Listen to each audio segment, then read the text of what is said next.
ว่าพี่น้องเลยเบิ่งเงานี่เห็ดยังแหละ จิต้มแซ่บข้างในเลย ต้มแซ่บข้างในหมูพี่น้องแซ่บยั่วๆพี่น้องเลยอาหารเช้ามื้อนี้เด้อพี่น้องเด้อ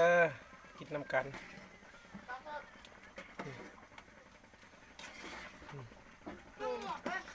คือหอมแท้คือหอมเป็นตาแซ่บแท้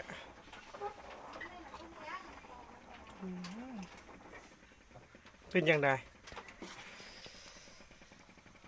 เบิ่งน้ำกันพี่น้อง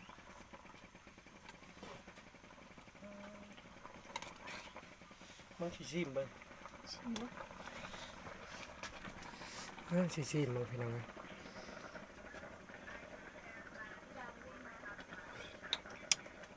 อ๋อ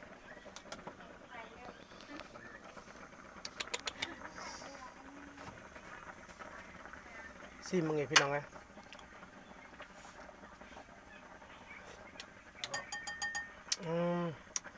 แซ่บ